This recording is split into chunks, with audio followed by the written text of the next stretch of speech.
Hello and welcome to episode 6 of Footnotes and Fairy Tales with me, Damien Fox. This is a creative platform to showcase the people of Newry and their stories, in particular, people that are ambitious, creative, innovative, and inspiring. My guest today is all of the above. He's a local artist. He has appeared in Sky Arts Landscape Artist of the Year. His work can usually be seen in local artisan markets and quite notably in Belfast City Airport. He is an exceptional talent, and I'm delighted to introduce to you today Joseph Galbraith. Hi, Joe. Hello. How are you? Not too bad. How are you? I'm good, thank you. Good, Um, good. I hope in some way the introduction kind of ticked a few boxes. I know that in recent years you've kind of risen to a certain level of prominence with your artwork. I mean, is it fair to say now that you're an established artist, or are you still on a particular journey? I think for many years I was an emerging artist. Definitely started off as an amateur artist. I'm self-taught, and then I think really over the last maybe 3 to 4 years, I would classify myself more as a professional artist for sure. I've taken part in a lot of competitions, TV shows, sold a lot of work. So yeah, I'd say I'm established. I'm a professional artist. And how would you describe yourself? I mean, this is something I've asked of other people because, very often when you have a talent or a creative gift like yourself, it's easier to describe yourself as an artist. Whereas myself, I don't really have that creative outlet, so I can't describe myself in that way. But would it be fair to say, would you describe yourself as an artist if you were to be introduced to someone you've not met before? Would that be something you'd be comfortable to tell them? Yeah, I mean, I would be comfortable saying I'm an artist. I think for most artists, they have this creative streak in them. They either call themselves an artist or they would call themselves a creative. And with Okay. most artists, they have the imagination, they have the drive, the desire to create. And that's something that I have. I've always had it from a young age. Yeah, so I would be comfortable calling myself an artist, but also a creative, maybe as well. Okay. So you've said that you're self-taught, and I understand that art wasn't something that you studied in college. What did you study in college, just out of interest? Yeah, so I did art for GCSE and I absolutely loved it. I got an A on that one, and then I had to decide whether to go on and do A levels in art and design, or did I want to go down a different route. So I'm down a different route. I decided to study business. So I studied business for a few years. Then I went to the University of Ulster in Jordanstown, and I studied business and marketing. So after that sort of finished, then I went on and did a degree. That was HND. I did a degree in housing management. I actually got into a marketing degree, and then I got into a human resources degree.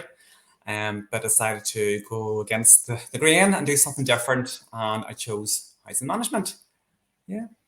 And were you painting this whole time? Or was that put on the shelf while you studied? Yeah, I think definitely when I was doing the HND in business and marketing, it was tough going, and also for the degree. So for about, I think it was 4, 5, 6, 7 years, I parked that side of me. I didn't paint, I didn't draw, I didn't create. I was more focused on my studies, making sure that I got good grades and that I come out with a great degree, really, just to set me up in the future. It's only when I actually graduated, something kicked in me, and the desire to create again. I remember then the first time after I graduated, so about 2 months later, I just picked up a paintbrush and I just started painting. And I remember from that moment thinking, oh God, I missed this. How did I suppress this for 7 years? And once that paint went onto that canvas, I absolutely loved it. I thought, oh my God, I'm not stopping this again. And this is what I'm supposed to do. This is me. And I think then from that moment, the first thing that I created then after I graduated was a pet portrait. And I just loved it. And once you get that sense of a finished piece, you sort of look at, God, I created that. That's something I made myself. It's hard to explain, but you feel very proud of yourself and very inspired to create more then. And it really did take off from there then. So, during that period of time you weren't painting, did you feel that there was something missing from your life? Like, did you feel that absence where you weren't being creative? I think during my uni years and student years, you're very busy. There's a lot of independent study, there's a lot of lectures, there's a lot of, as a student, a lot of partying as well. But yeah, so I was very busy, but there was always that urge. There was always that something missing or suppressed. I wouldn't say missing, I would say suppressed, that I wanted to put in the back burner just to concentrate on my studies, because I knew if I was studying maybe an art and design degree, yes, I would have went with it. But because I was doing business and marketing and then housing management, I want to give that the focus, and that's what I did for the years while I was studying as a student. Okay, so let me ask then, if you didn't study art, did you feel then going on to pursue it that you were at a deficit because you didn't have that I guess formal art background? I always wondered where would it be if I had went and studied art and design formally at degree level. But then, there's been opportunities throughout my career so far that I've met other artists who actually studied the art degree. And it's a bit of a mixed bag. Some say that it really helped them, and some say actually no, it didn't really help them. The course contents wasn't designed to make a commercial. So I do wonder, did I make the right choice? Did I go down the business and marketing route? Because that's really helped me establish my business. And then obviously branching off into housing management, there's a lot of transferable skills that I've used from that in my art career. But there's always that old age debate, are you formally trained? Does it help you or does it not? Or is it the freedom of being self-taught? You don't abide by the rules of what you're being trained to do. You learn differently. And for me, I think my type of art, I'm a contemporary artist. I like contemporary landscapes and portraitures. And I think maybe if I was formally trained, would I maybe be held back a wee bit? I don't know.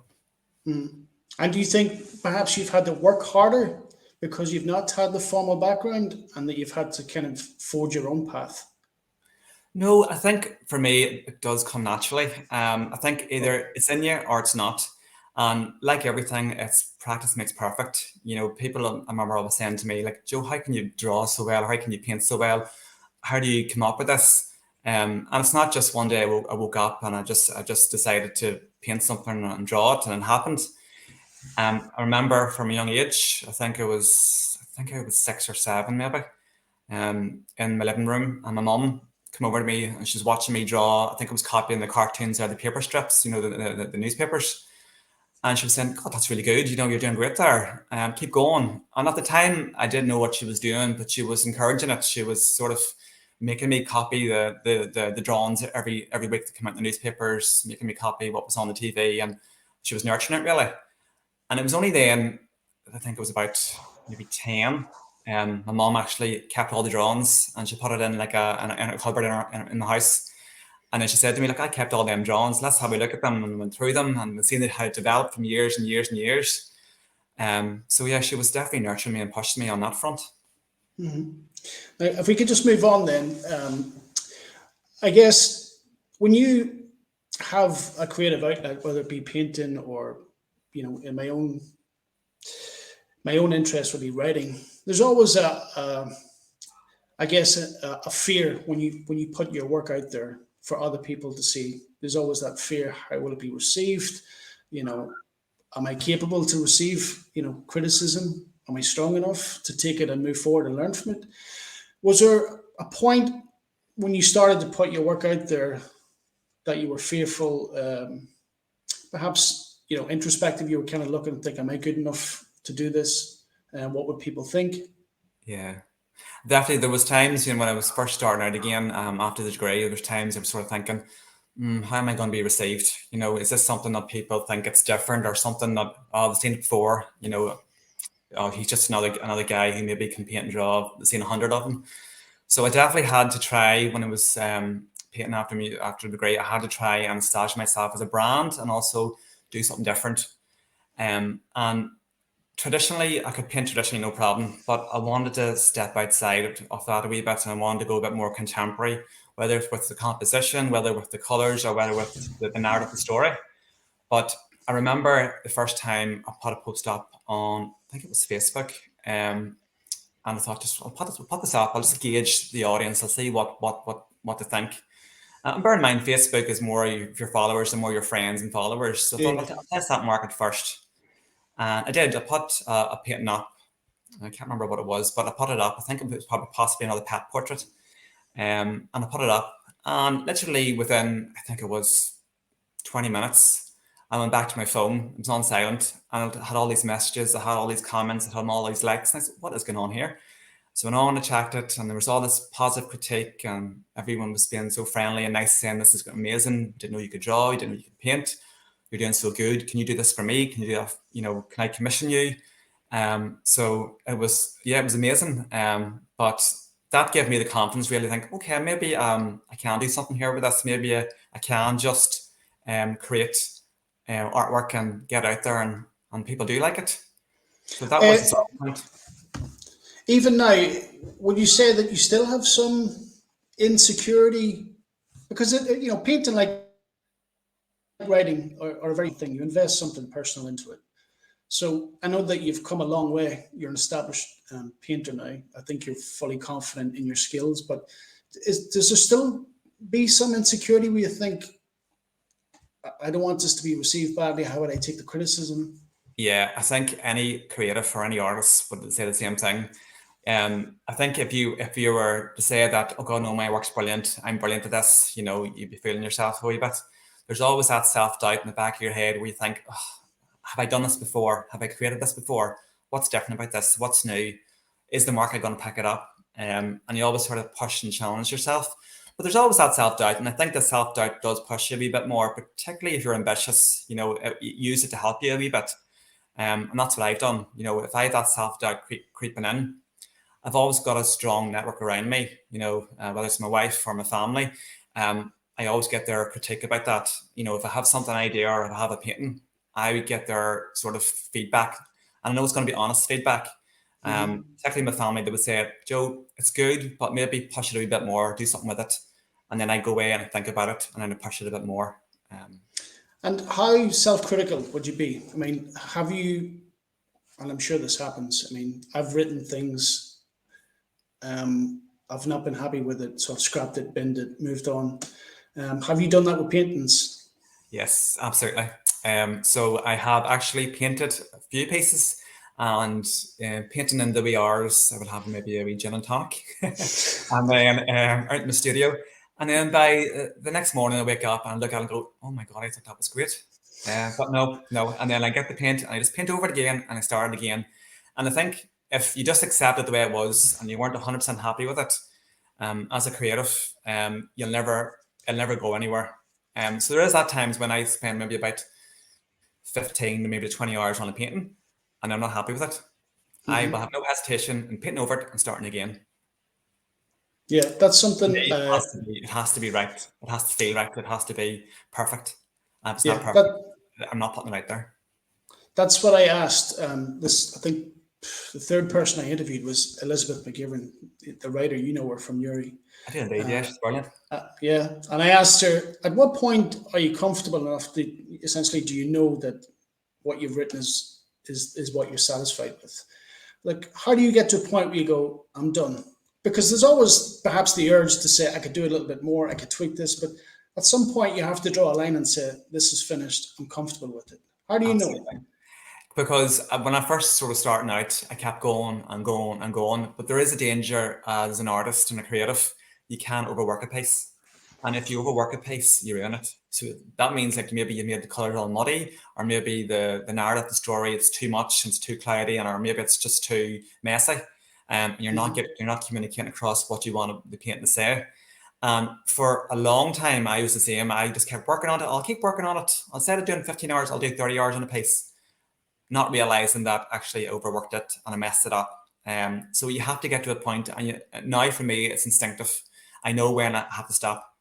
Yeah. I don't got that urge to keep going. I think, nope, I put it away. So what I normally do is, if I'm happy with a piece, I will put it in my studio and I'll cover it and look at it for about a week.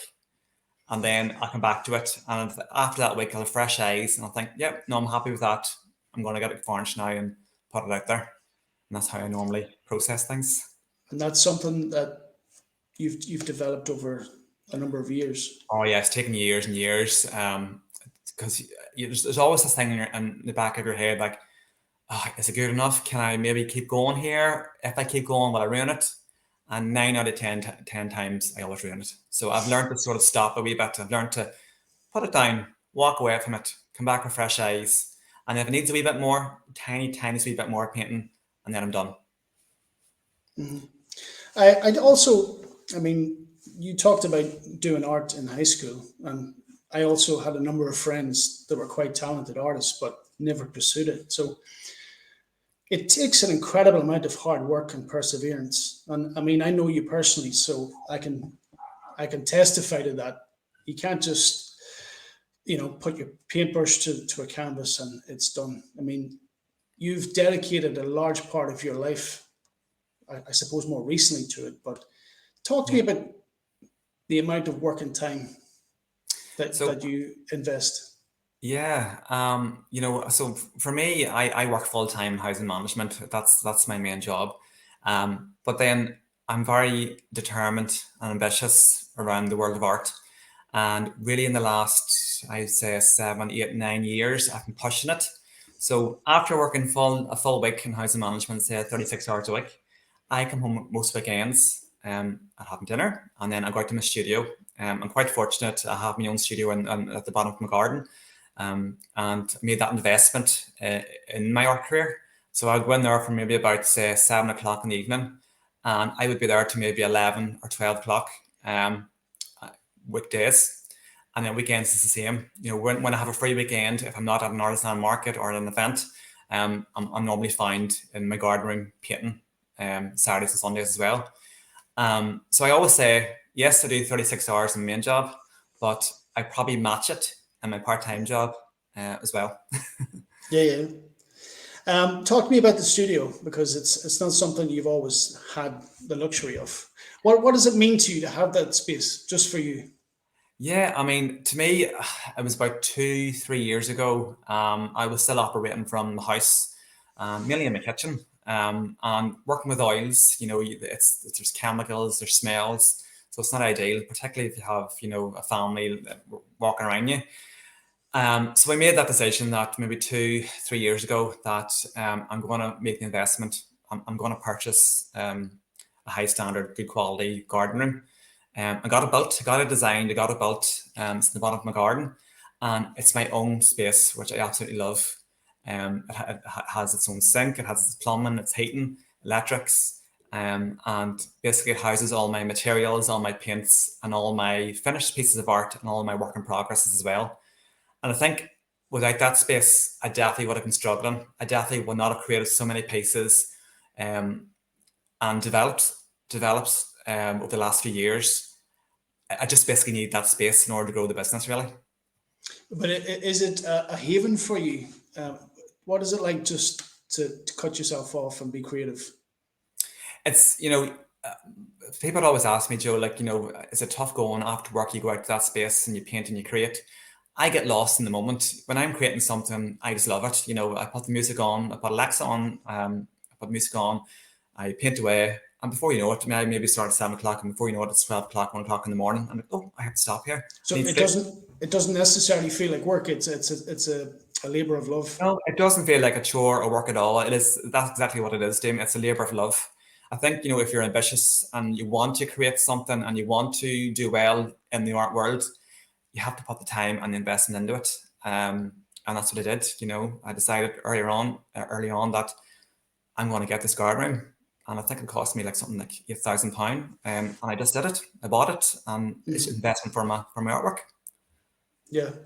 I want to move on then because I want to talk about the fact that you competed in Sky Arts Landscape Artist of the Year, which is quite a prestigious show.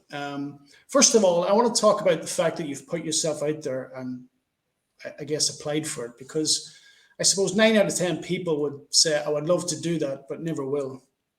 But, Yeah. and you might have had that same initial thought, I'd love to do that show, but who am I to think I could do it? But what made you sort of push forward and apply for it? I've always been a big fan of Sky Arts Landscape Arts of the Year and Portrait Arts of the Year. And I think for me, it was the Portrait Arts of the Year show that sort of got me going and thinking about it. I watched the first couple of seasons and I absolutely loved it. there was two artists on it that sort of really, really inspired me to apply. God, I can't remember. One guy was called Liam Dickinson, and he was just amazing. And I thought, geez, I think I could do this. Now, shortly after that, then Landscape Artist of the Year came out, and I just fell in love with that show because it's landscapes. I love landscapes, and I thought, you know what, I'll give it a go. It was over lockdown, I think, was the first time I applied, Okay. and I got through. But because of the pandemic and the restrictions, they weren't taking any flights over from Northern Ireland over to London. So I had a place, but unfortunately I couldn't go over. So I had to miss that year. And then it was the following year, I applied again. And I think the production crew were happy that I applied. I got a lovely email back the year before saying, let's come back next year. And I applied and I got through, and I painted a lovely scene in the Eden Project in Cornwall. It was absolutely amazing. I loved every moment of it. How did you find that experience? Because it's one thing to apply for something, but when they accept you, is there a moment when you feel, oh my God, this is actually going to happen? It was amazing, yeah, because so maybe to explain, there's two parts of the show. There's the Okay. main sort of contestants, and then there's the wild cards. So Okay. if you don't get in as the main contestant, then you can be selected for a wild card. And I always thought maybe if you just apply, you'd become a wild card. It wasn't until later on I found out actually there was a lot of people that applied that weren't selected. So I felt sort of vindicated. I thought, oh my God, I got selected to be a wild card. This is Mhm. amazing. They've obviously seen something in my work or seen something in me in my application, and it was just amazing. Flew over to Cornwall. I actually made a holiday of it. I took part in the competition, and I made a lot of good friends. I talked to the judges, I talked to the production crew throughout the whole day. It was just an amazing experience. And how do you think your artwork stacked up against those that you I guess competed with? It was funny because I'm not being big-headed here, but throughout the day there was I think there was about 50 wild cards on my heat, and then there was like 7 main pod artists. But a lot of the public were walking around us as we were being recorded and as we were competing. I received a lot of comments from members of the public saying, "You should be on a pod. Your work is amazing." And I said, "Well, this year wasn't my year. Maybe next year. Who knows?" I've just kept it positive. And but I kept getting this feedback all the time from everybody walking by saying, "Gosh, your painting is amazing. Why are you not in the pod?" And I said, "Well, listen, it's not my time. Just have to wait and see." So that there sort of made me feel a wee bit vindicated and a wee bit, maybe I could do this, again next year and see what happens. Mhm. But the pod artists were lovely. I went down and spoke to them during the show and during the break, and their work was amazing. Like I loved it. Yeah. I wanted to ask then, that experience, there was obviously time restraints. You had to have a painting done by a certain point. Yeah. First of all, what was the application process? Like, what did you have to submit to them? And how did that experience of being under pressure to paint something in a certain period of time, how did you feel that experience? And how did your artwork shape up being under that pressure? Yeah, so the application process was quite straightforward. It's an online application process. So obviously you have your artist bio where you have to explain a wee bit about yourself and your style and your artwork. And then you have to submit up to 3 pieces of your artwork. You have your Hmm. main submission, which is what the judges see and they judge it by. And then you have 2 other pieces, either another landscape or portraiture or a pet portrait or something that you want to show them that you're capable of doing as well. And then what happens is they select pod artists. So you only get 7 out of each heat, so it's very slim pickings to get into it. But they pick 7 main artists in each heat, and I think there's 6 heats altogether. And then from that, you're invited to apply for a wildcard selection. So there's a certain date by that and locations that you have to sort of select. And then the production crew come back and they tell you if you got through or not. And I was quite fortunate. I got through twice, one in Cornwall and Eden Project, and recently last year at Strangford Lough in Northern Ireland. Yeah. So it was absolutely amazing taking part in the show here at home as well. But how is it to paint or perform or create Yeah, I mean, under time restraints? yeah. So for anybody who doesn't know the format of the show, you get 4 hours to paint a finished piece. Now, for me to paint a landscape or a portrait or whatever, it takes me about 15 hours, 15 to 20 hours. So trying to squeeze all that skill and all that paint into 4 hours, it's tough going.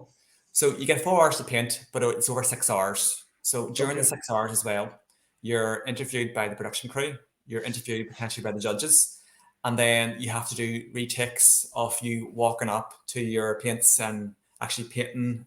So it's 6 hours, but you only really get 4 hours of actual Okay. painting as well. And that side of things was amazing to see that whole business side and how the production crew worked. Oh, it was amazing. And then you obviously got to speak to all the judges and the production crew, and they were so friendly. Yeah. You think TV is in your future somewhere? Oh my God, I loved it. Absolutely loved it. um, but I remember saying to Stephen Mahan, who was the presenter, I said, "Here, do you need a co-presenter here? I would happily do this with you." But Yeah. no, him and Joan are doing a fantastic job, no doubt about it. So Um, those are two experiences that you've had, and you've also, I guess, that you're a regular feature in local artisan markets. How do you enjoy those experiences, and what kind of I guess feedback do you get from people that I guess view your work and buy it? Yeah, it was very strange. I only got into artisan markets really through an opportunity that came up in my local shopping centre, the Keys. They were advertising for artisans and creatives to take part in just to fill a local space. It was shortly after the pandemic, I think. And during that experience, it was like a pop-up gallery. So I had all my artwork on display on the walls. Members of the public come in, they purchased my artwork, and I actually sold out a few times and had to restock and try and get my artwork back on the wall again. I was there for 4 weeks. I absolutely loved it. But during that experience, I met like-minded artists, and I got to know quite a lot of different people who then put me in contact with different connections. One lady who I'm quite friendly with, Chris Murdoch, she actually got me into the artisan market through a connection from Newry District Council. A lovely guy called Dan. I just wrote to him, emailed him, and said, "Look, listen, I'm very interested." Of course, for these things, there's always waiting lists. You don't just hear back straight away. And I remember thinking, okay, he doesn't know what I'm capable of here. He's not getting away with this. I'm going to make sure I'm going to hound him. And I did. I hounded him, and I hounded Newry District Council to make sure that I got a slot in the artisan market place.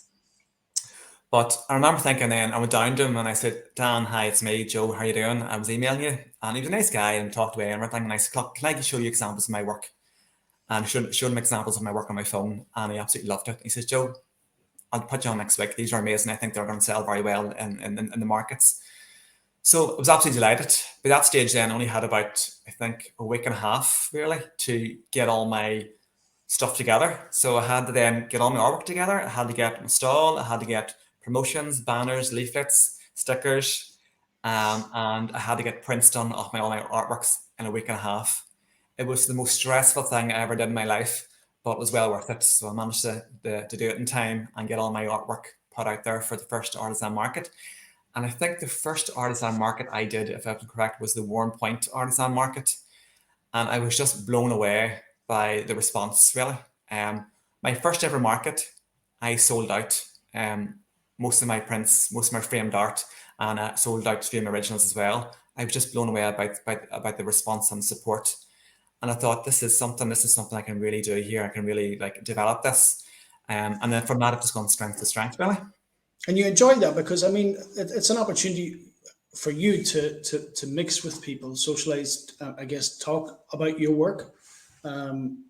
Is that something that you enjoy?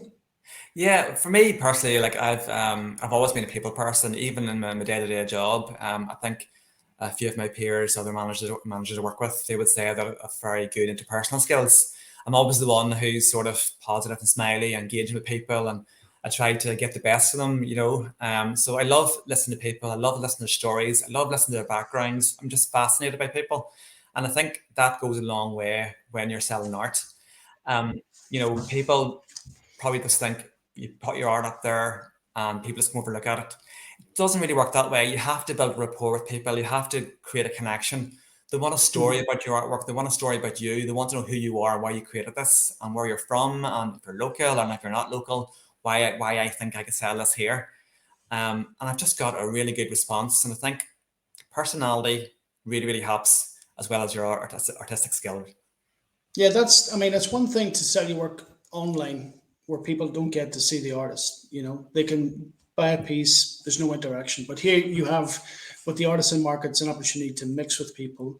I guess what you've said is that your personality, in many respects, helps sell the piece as well.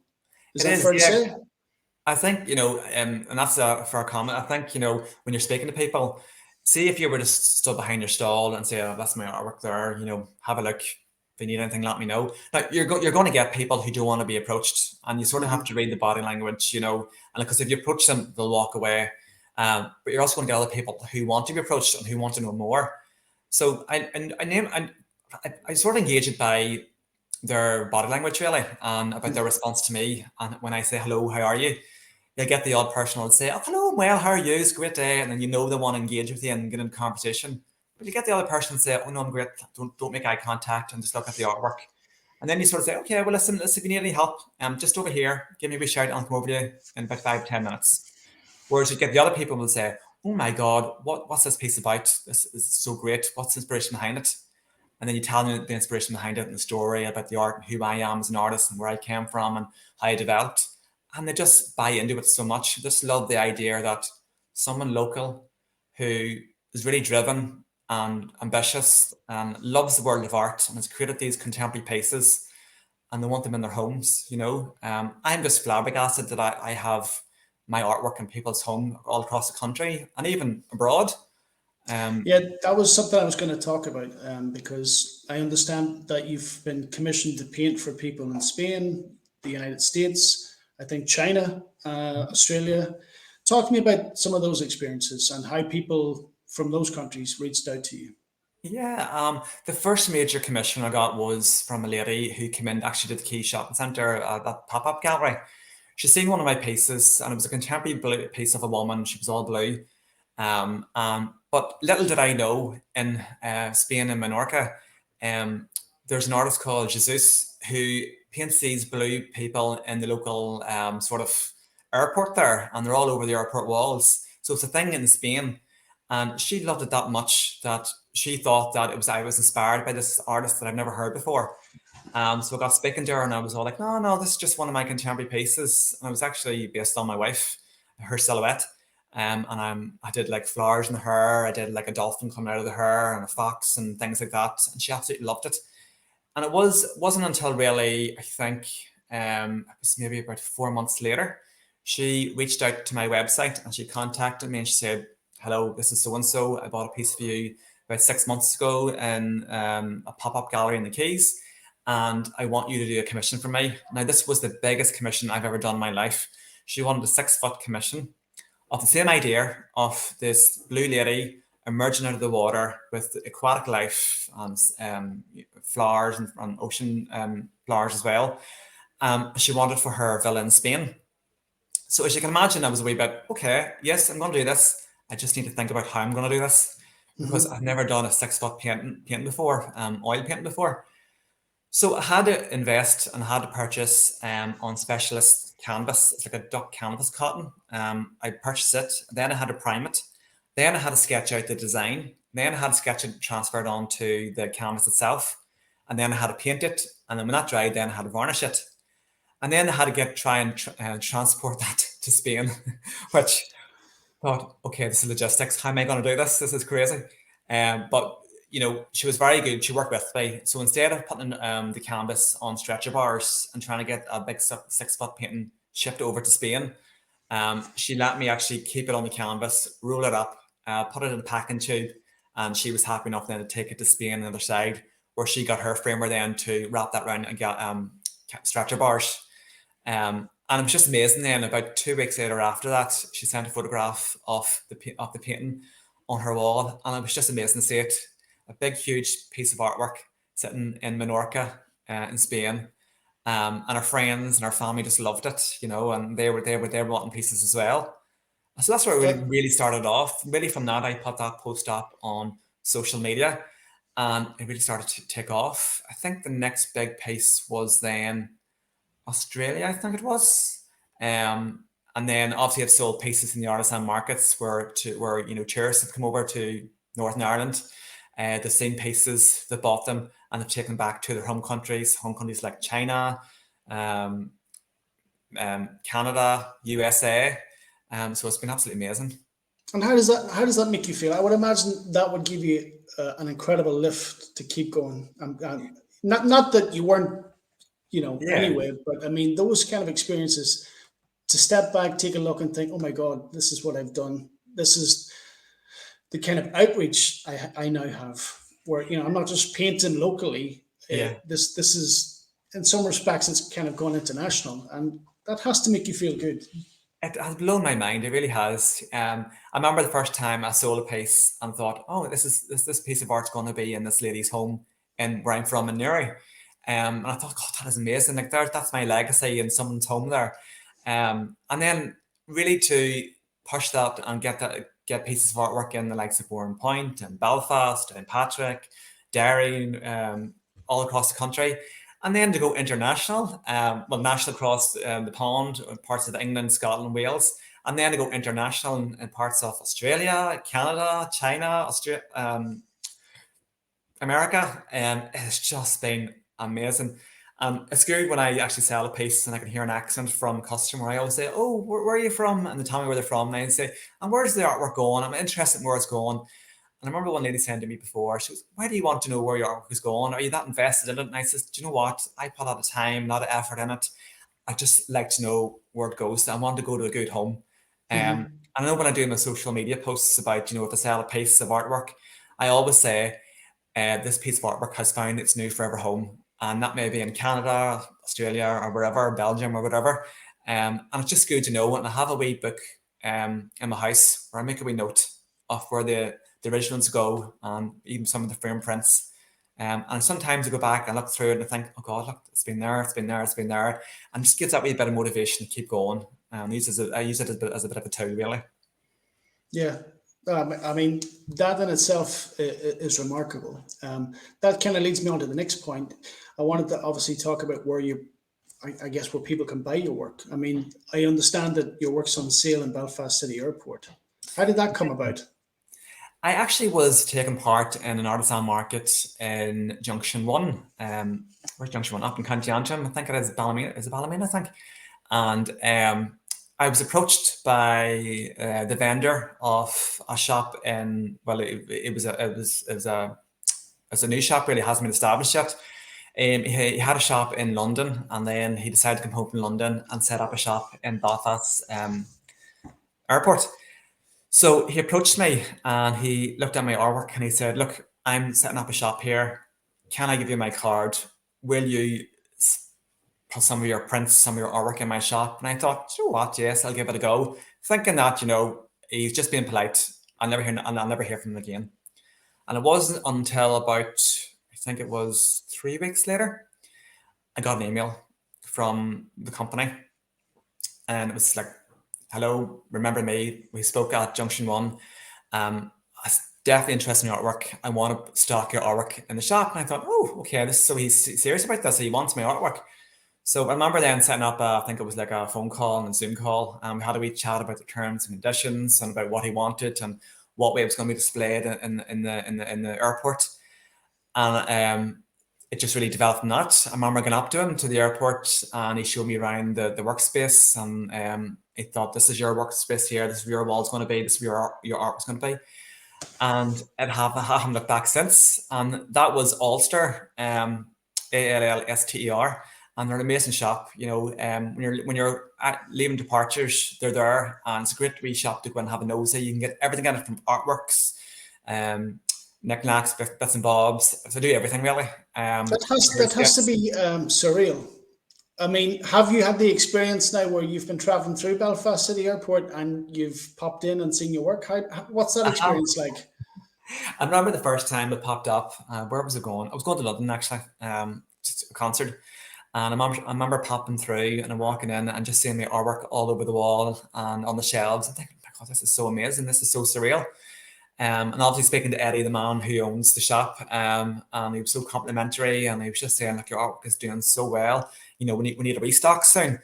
I thought, this is just mental. I just can't get my head around this at all. But it was just surreal, so surreal. And I think then I was back again. I think it was 6 months later, again on another trip, and I seen my artwork again on display.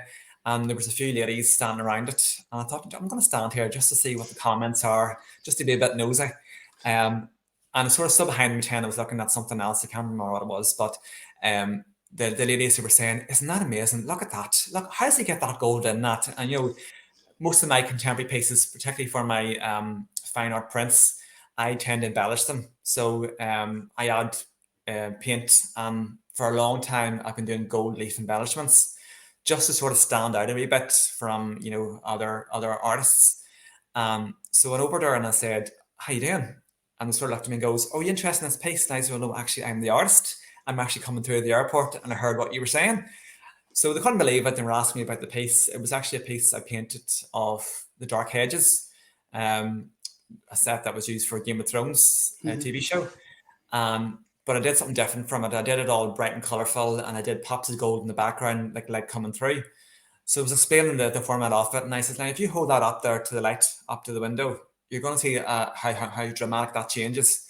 And I remember then, looking at it and then holding it up to the light, and she went, "Oh my God." And if the light shines on it, it will pop. And that's on the wall. That's going to be a statement piece. Well, as soon as I said that and explained that, I think she must have bought about 4 or 5 pieces straight away there and then. She just loved the whole idea of the contemporary pieces and the gold leaf, and how much the light affects it, and how much it pops on the wall as well. Of course, I was very thankful as well. That has to be. I would imagine that's a pretty cool experience. To stand there, watch somebody look at your artwork, not knowing that you're the artist, and then for you to then tell them that you were and explain. That has to be pretty cool. I felt like that episode Undercover Boss, where you're sort of spying on, although they weren't my employees and they were their customers. Yeah. I thought, oh my God, this is great. But it was great hearing some positive feedback. I don't know how to react if they said it wasn't good. I'd probably get out of the shop. One thing I've noticed, you have a pretty good online presence. I guess that's necessary if you want to stay relevant and obviously to sell your artwork. But I've seen that you post like time lapses of your artwork. You explain how you've, I guess, composed the piece. How important is it to do that? I mean, it's not necessary. You don't have to go to those lengths, but that's something you've always done. Tell me why. Yeah, I think for me, because I studied business and marketing as a HND first, I was always into marketing, whether that's email lists, whether it's a website for contact, or whether it's social media promotions. And I think if you're a creative or an artist and you have a small business, doing them social media posts regularly, it's very, very important. Not only to get your content out there, but also to stay engaged with your customer base, your loyal customer base. For example, say I painted a painting and it took me about 2 months, and then I put a post up every 2 months. I'm not going to keep people engaged. They're not going to know about me or my work. So for me, I do content. I do a planned content every month. So I have an idea of what I'm going to put out there. I do reels on Instagram. I do stories on both Facebook and Instagram. And most recently, I joined TikTok. And TikTok is very interesting. You can reach a wide audience. But with TikTok, more so, you can show your artwork, but you can also show your personality and the person behind the artwork. And for me, that plays a very important aspect too. They get to see who you are. You can do funny videos. You can do laughs. Don't take yourself too serious. You can show you painting the angles, what your canvas is looking at, or what you're looking at in the canvas, and then you could put like a tag up saying, "Spend 6 hours on this. Absolutely delighted with the piece," and then show it like just be a scribble, something funny. Mm-hmm. But you also need your hashtags on your handles as well in order to get that promotion across the social media. But yeah, it's very important, and I don't think I would be as established without it. It's good to have that physical presence, like at the artisan markets and shops and that. But for online, to reach further afield across, England, Scotland, Wales, even across Northern Ireland, Republic of Ireland as well, you need that social media. And it's even reached as far as Portugal and Spain and further afield. I once had a customer contact me. She was Portuguese. Of course, it was all in Portuguese, and I don't speak Portuguese. So I remember thinking, how am I going to translate this back? What is she asking me here? But thankfully, it was translated on. There was a translate option on, I think it was Facebook. It was, and so I hit translate, and I could see then she was asking me, how much is this? Can't you ship to Portugal? So I went back to her English, and then she managed to translate it back then Portuguese on her end, and we got back and forth. It was brilliant, yeah. So definitely is a great tool. You definitely need it for promotion. You definitely need it for regular content, and you definitely need it for your sales as well. That's what I want to move on to next. I want to understand how you measure success. I mean, if we're talking about sports, there's very clear, defined lines about who wins, but when we look at artwork and kind of the arts, whether it be writing, it's a lot, those lines are blurred. So for you, I Yeah. want to understand, firstly, how you measure success and how would you measure your own success? For me, I think because art is so subjective, you're never going to please everyone with your art, and I think that's important to understand. I think in the early years, it was always in my head. I hope everybody likes this. I want them to like this. But then, as I sort of matured a wee bit, I thought, you know what, you're not going to please everybody. So for Mhm. me, I measure success through a few different things. Obviously, through the comments, the sales, the positive critique I get through the artisan markets, but also the amount of posts, sort of likes and follows I get as well on social media.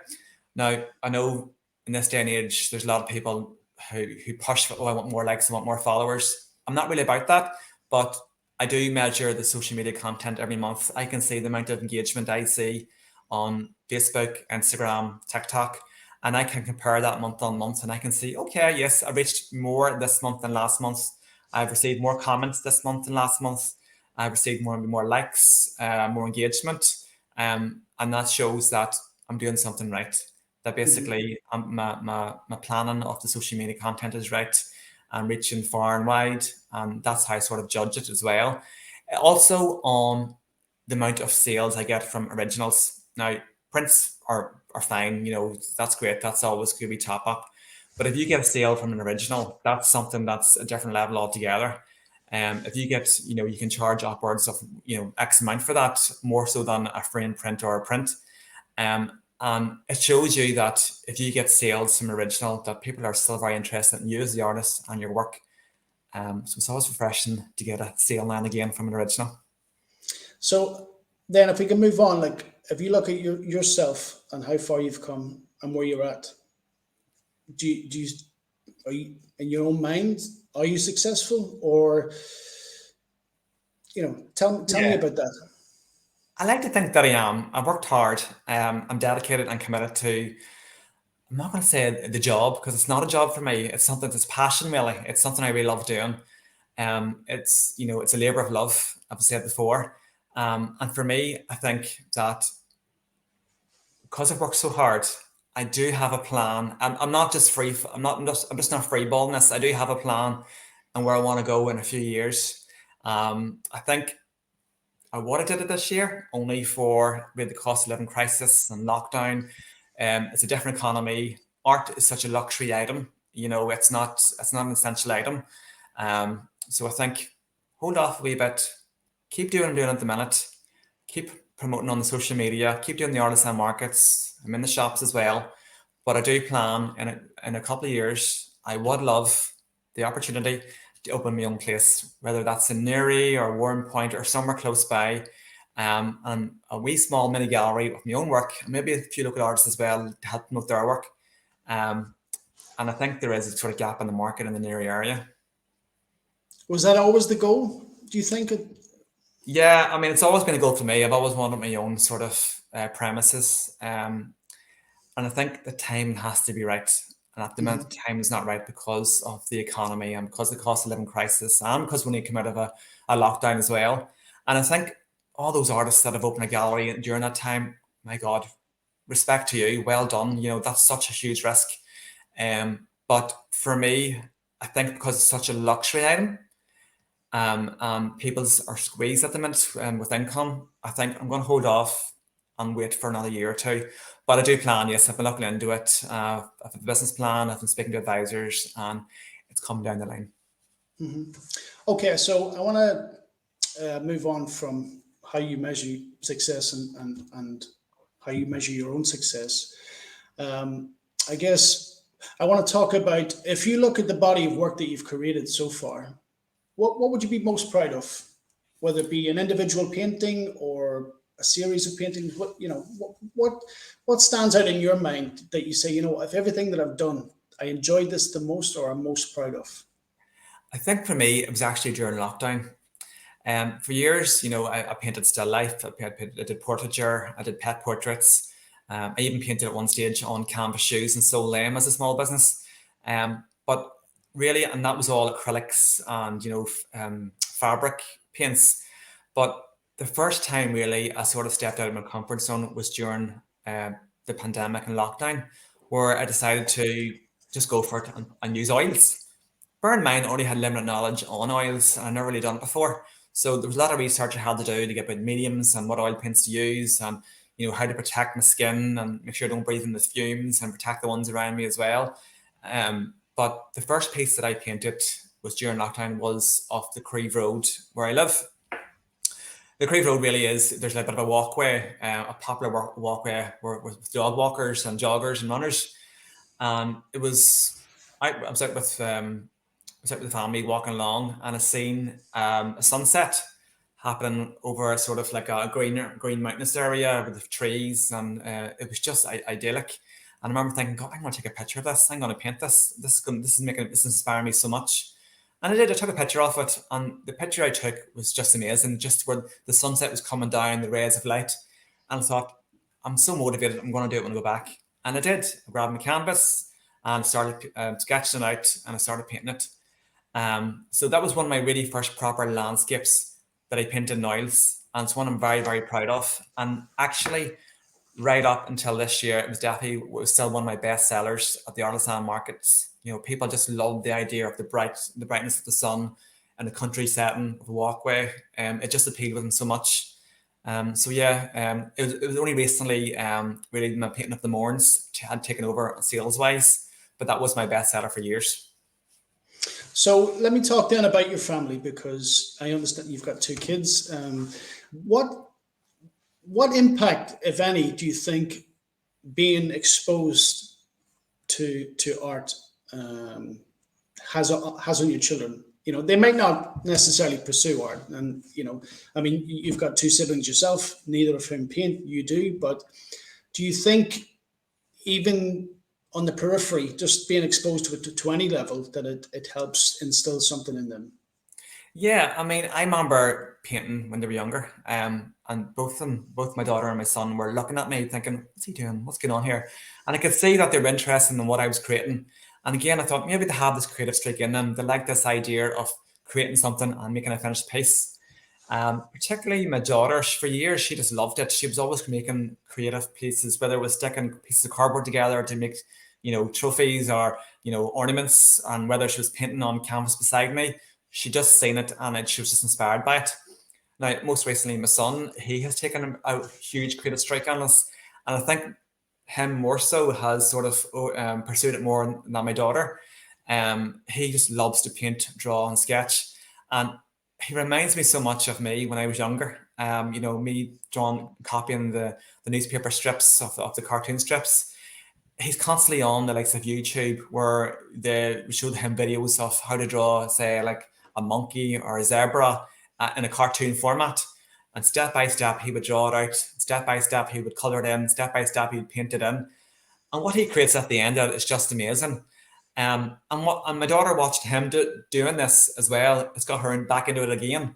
So to him, creates such beautiful paintings and drawings. And from time to time, I do put it up on my own social media as well. And it gets a good response from my followers and from my likers as well. So, they are definitely inspired. And there was one photograph, one time I was painting a piece. I was in the kitchen painting away. And the kids, they were either side of me on their small easel painting away. And my wife, she took a fantastic photograph of the three of us just painting away in the zone, painting away. And it was just amazing. We have it framed in our house. So I always look at it. I love it. Yeah. So with that in mind, I want to understand, obviously before you had children, your motivations for painting and that are different. Now that you're a father, how aware are you of the artwork that you create and the legacy that will leave, for your children of you. Is that something that you're conscious of? Like, when, this is what I'm doing, I hope that the body of work that I create will either inspire or make my children incredibly proud of what I've done. Yeah, I like to think like, they are proud of what, of the pieces I create. Every time I create a piece, there's always a comment in my household, whether it's my wife or my kids or my family or friends, there's always a positive critique. And I remember then one time my kids come up to me saying, Daddy, what are you painting? What is that? It was at the early stages of an idea I had. And they couldn't really see where I was going with it, but I just kept working on it. And every day they come back and they want to see the progress of it and they're saying, oh yes, it's coming together, keep going, keep going. And at the end of the finished piece, I remember my daughter saying, oh my God, Daddy, that's so good. You've done so well. I love it. Can I have it for my room? And I'm like, oh, Phoebe, I can't give it to you. It's I'm selling it, but I'll get you a print for your room. And she has that print in her bedroom today. And then most recently, I don't know if you can see, there's a painting behind me of Frida Kahlo. Oh, yeah. She's like a Mexican artist. I paint that for my wife. She was inspired by her background, her story, and she asked me, "Look, could you paint that for my kitchen?" And I said, "Yeah, absolutely, no problem." This was such a labour of love. I actually love painting it. And about 4 or 5 weeks ago, I was in my local shopping centre, the Buttercrane. I had a pop-up shop in the middle of the Buttercrane, and I took the piece down. And when it was quiet, I just worked away in my overalls, with my gloves, with my oils, painting away, in my own world, listening to music. The amount of people who'd stop me, come up to me, touch me on the shoulder, or got me attention, stood beside me and looking at who was painting. They were just flabbergasted that I was painting Frida Kahlo. And not only that, there was a lot of Mexican people in the Buttercrane that time. They were coming over going, it looks like her, it's her, it's her. And I said, oh, thank you so much, thank you. They were saying she's very big where I'm from. Can I buy it off you? I'm like, oh no, sorry, I'm not selling it. This is a personal piece. But she has inspired a lot of prints, and I've sold a lot of prints recently with her as well. So all good. So I have a couple more questions I want to ask. Firstly, where do you draw inspiration from? Me, and also one other question, just where do you draw inspiration for your artwork, and what other artists inspire you? Yeah, for me, the inspiration is all around me.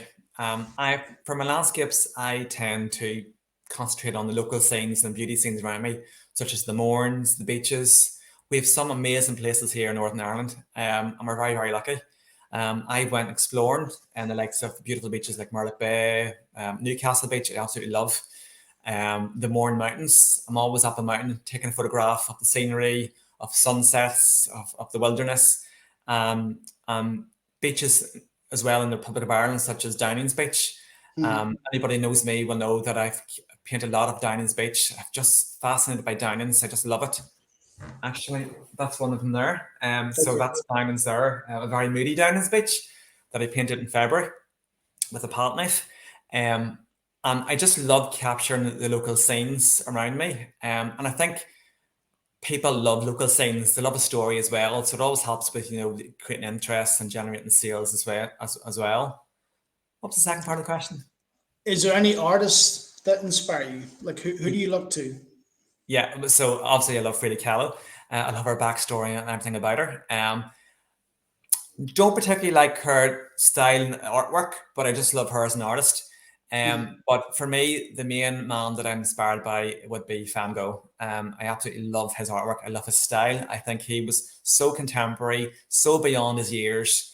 And I just loved everything about him and the way his style, his brushstrokes.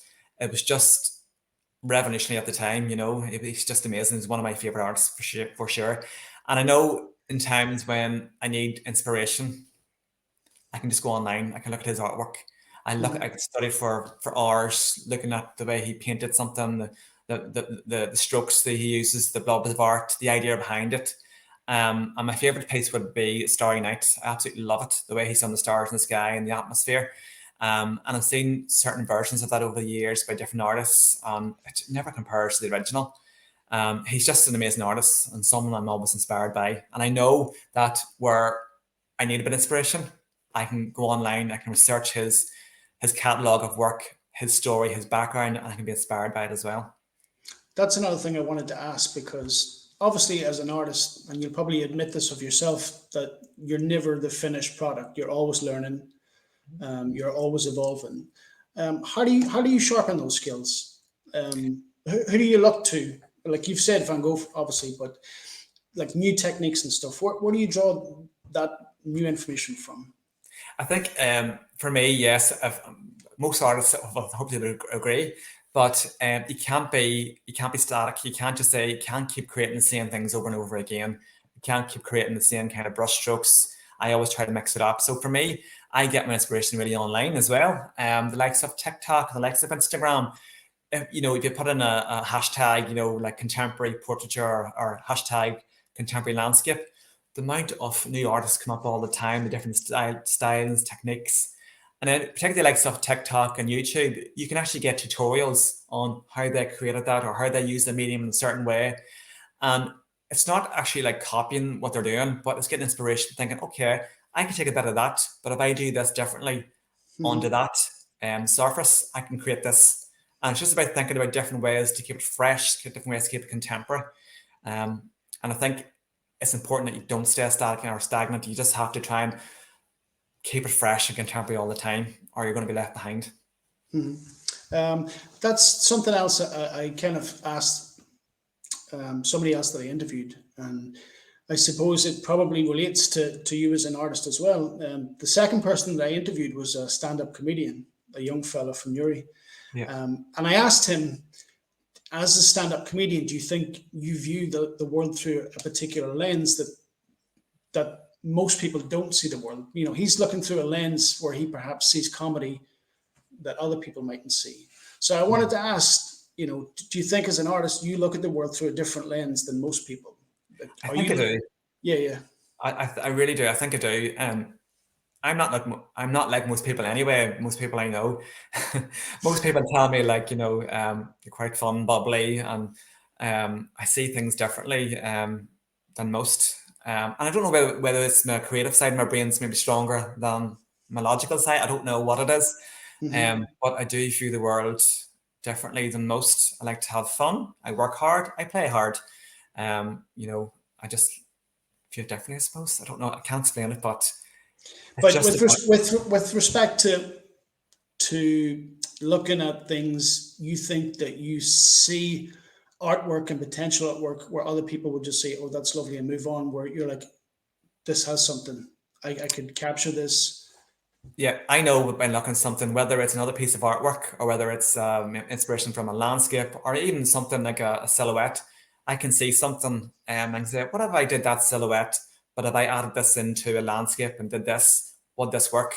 And that's how my brain thinks all the time. Even when walking along, maybe along Hill Street, I would stop, I would look up at the buildings in Hill Street and I would say, oh, that's some beautiful architecture up there.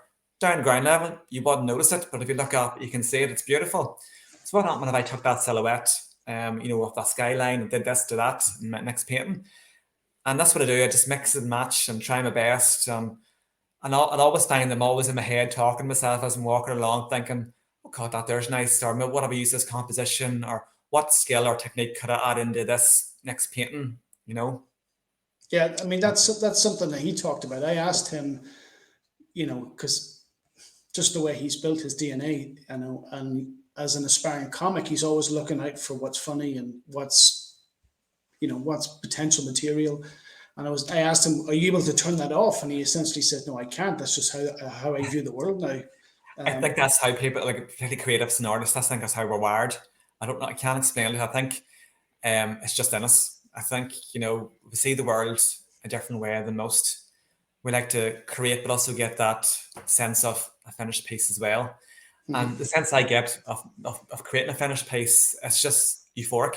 I just feel so good. It's like the way I would explain it would be like maybe a jogger running and exercising, they're getting the endorphins, it's pumped through their body, they feel good about themselves. And I get the same when I have an idea, I create something and I get that finished piece and I think, wow, I did that. I did that. Then not only that, that finished piece is received very well with the public, or it's purchased, or they want prints of it. it just, makes it worthwhile, really. So I want to look at perhaps setbacks or obstacles or criticism or something, I suppose, that impacted you negatively and that you've had to overcome. Because I suppose part of my motivation for doing this series of interviews is looking at people that are inspiring, that have come to forks in the road and have had to make a decision that perhaps wasn't always easy, or they faced rejection, something like that. Have you encountered something like that? And I suppose, what was the motivation to overcome? Yeah, I think when I first started looking at different businesses to take me on, there was a period where I was contacting shops like, listen, I'm saying I'm an artist, I have this, I have that. Would you consider taking my artwork on? It will sell. Um, and for a few places that I approached, in popular seaside towns such as Newcastle, um, there was particular shops that wouldn't take me on. And I remember thinking, why are they not taking me on? What's wrong with me? What's wrong with my artwork? And I took it so personal for a long time. And then I thought, do you know what? They're not taking me on. I says, why am I beating myself up about this? They're not taking me on. I'm not right for them. They're most certainly not right for me or my artwork. Mhm. So I changed my thinking about it. I rewired my thinking about it, thinking, okay, there was an opportunity there. You missed that. I'm going to go to your competitor. And I did. And I was so fortunate and blessed that I got a good deal with a beautiful shop in Newcastle called Painted Earth. They restock and house all my artwork, mixture of originals and prints. And Danielle and Megan, who runs the shop, they're absolutely amazing. I'm just so blessed to be working with them. They've seen something in me in the Newcastle artisan market. They came over and spoke to me, explained my artwork. We had a meeting at her shop, and just from there, really, it really has taken off. And I remember thinking, God, I can't believe this lady's taking a chance on me, and she has. She's just amazing. How much of a community, an art community, is there? I mean, if I talk again about that young stand-up comedian, Sean, he says you'd be quite surprised how much of a stand-up comedian community there is. I mean, if you're not aware of it, then you not know it's there. But if you're in that world, it's a close-knit community. They help each other. There's opportunities to meet and perform on each other's shows. In terms of the local art scene, how much of a community is there? So before I actually started really going to the Keys with a pop-up gallery a few years ago, I very much was on my own. I was working in isolation. I didn't have any connections. I didn't have any sort of networks or rapport with anybody. But from that pop-up shop, I made some wonderful friends. And actually they formed Warm Point Art Group, which is a contemporary art group for local artists, both Newry and Warm Point. They invited me to come along and join it, which I did. I had no hesitation to do that and join them. Really from that, I have developed my networks. I'm working alongside a great bunch of people, like-minded people in the art scene. And I know that in times where maybe I'm struggling with creativity, or I maybe need an idea, or I maybe needs a technique to get past a certain point in a painting, I can go to likes of the Warren Point Art Group, the members, and they can give me inspiration. They can help me. And likewise, I would do the same for them. We're a great group in that, we sort of help each other. We Mhm. bounce off each other with ideas, about creativity, but we also help and support each other. So, for example, if we're at different events throughout Northern Ireland, and there's an opportunity there for other artists, I would put into the WhatsApp group and I'd say, look, guys, listen, there's an opportunity here. Come with me next time. Let's get your artwork shown here. And most recently, over the Blues Festival in Warm Point, the Warm Point Art Group did a pop-up gallery in Duke Street beside restaurant number Mhm. 7. And it was amazing just to have us as a unit together showcasing our work in a beautiful exhibition for that weekend. And I was so proud working alongside them. Yeah, you've said something. I was curious. I mean, for writers, you often hear about writer's block. This point where they hit a wall. Is there the equivalent in the art world? Oh, absolutely, most definitely. Yes. So, I think people think because we're creatives that we have these ideas all the time and that, There's no end to them, but that's not the case. There's been times where I maybe haven't painted maybe for a week or 2 weeks, and I'm in my studio and I'm like looking at a blank canvas, thinking, what are you supposed to be? What are you going to be?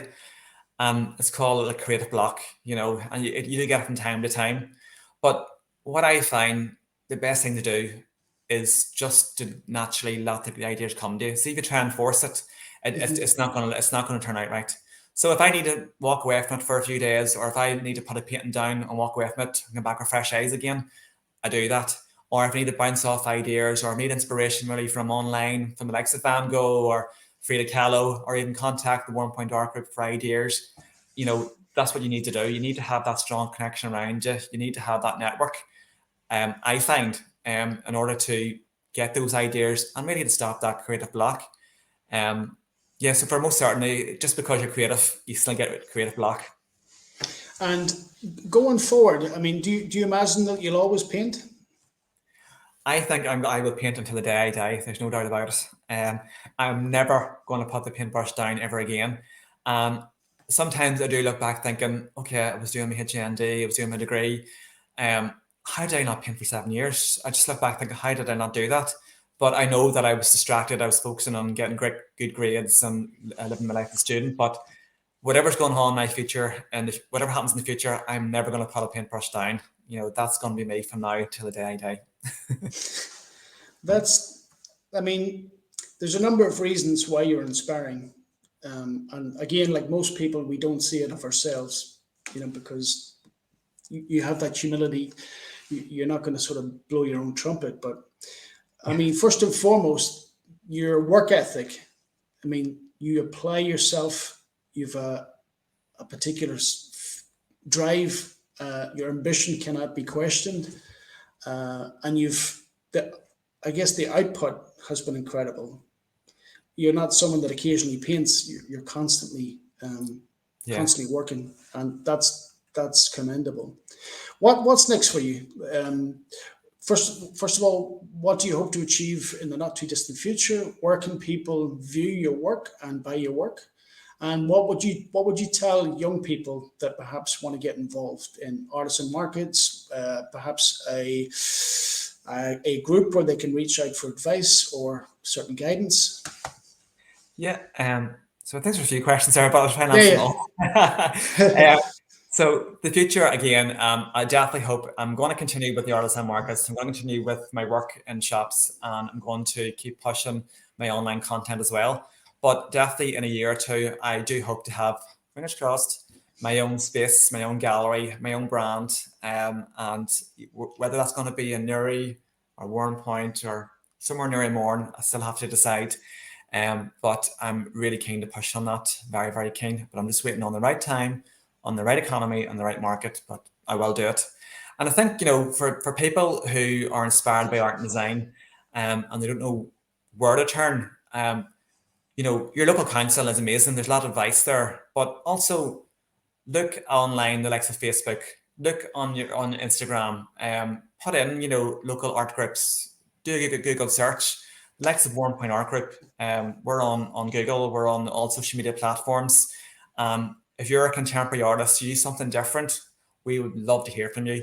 There's also other art groups such as Restrevo Art Group. My good friend Martin Heath and Deirdre, they're both on that. They're absolutely amazing. And they have a waiting list taking people on as well. And then I know Newry also has an art scene as well. That was run by Cora Harrington, who's a local artist who's amazing as well. So there is opportunities out there. If you're just not sure, you just have to sort of do a wee bit of research, speak to a few local artists, come to the artisan markets, speak to those artists that are selling their work, get the contacts, get the networks, reach out, and don't take no for an answer. Keep pushing. No matter what you do, just keep pushing. I remember in my early days, I was getting a lot of rejections. If I had any way of taking that personal, I probably would have stopped. But you can't take it personal. You just have to keep pursuing. As long as you're committed, you've got the drive and the determination and the energy, you will achieve it. You'll do brilliantly. That's all you need. Mm-hmm. And where can people view your work or buy it? Yeah, you can view my work online, www.joegalbraithart.com, or on all social media platforms such as Facebook, Instagram, TikTok. at Joe Galbraith Art. And I'm also in Painted Earth in Newcastle. I'm also in Centred Soul in Newry, which is an amazing shop. I'm so fortunate to be in Centred Soul. Oh, such an amazing shop and such a brilliant opportunity. I'm also in Belfast City Airport with Ulster and Eddie, which is amazing. And then where else am I? God, I can't keep up. I think that's it. That's it for now. Yeah. One last thing. Would you advise young artists to enter into competitions? Do you think, because obviously there's an element of competitions where it mightn't necessarily give you the feedback or the end result that you hope for? I mean, there's obviously as much chance of criticism as there is for praise. What do you think people should do? You think there's something to be learned from competition? Yeah, so there's the only age debate, and you'll always find artists saying, do you enter competitions? Is it a money racket? Do they really look at your work? Or does it elevate your artistic lifestyle and your work? So for me, I started entering competitions because I want to see the likes, I want the critique, I want the likes of those judges in London, those, galleries to approach me. And I've been recently approached by a gallery in London, Brick Lane Gallery, which is a contemporary gallery. So we're just sort of working out the deal at the minute, but I'm very hopeful that I will be represented in London. And I've also applied for an amazing competition in Scotland, in Paisley. So I've just submitted 6 pieces there to them. So I'll be taking part in that very soon. I'm going to be flying over in London with my artwork, and it's going to be on display during the month of August and September. And last year it was called the Big Art Show. There was, I think, like 35,000 sales and something like 10,000 people coming through. So it was an absolutely amazing opportunity. So keep applying. And if you get a no, or if they think now's not your time, don't be disheartened. Because for years I was getting no, no, no. But the no pushed me. And if you're anywhere like anything like me, you will be determined. You will keep pushing. You will fight back. You'll be polite about it because you don't want to be ostracized from the art world, but you'll fight back and you'll get your spot eventually. Mm-hmm. Well, Joe, I think I've covered about as much as I can. It's been a pleasure. It's been a pleasure talking to you. As I said, you are inspiring. With respect to art myself, I've never had the interest to want to draw or create in that respect. But I'm always interested in the artist. I've always had a curiosity about the person that creates, and sometimes more so than the actual work itself. I think there's something to be learned from the person, as much as you can learn from the work. So it's been interesting to kind of understand your motivations and what inspires you. So I want to take the opportunity just to say thank you for taking the time to talk to me. Thank you so much. It's been an absolute pleasure. I've enjoyed every moment of it. Anybody knows me knows I'm a talker, so I could talk for all day. But thank you so much. No worries. Thanks, Joe. Talk soon. All the best.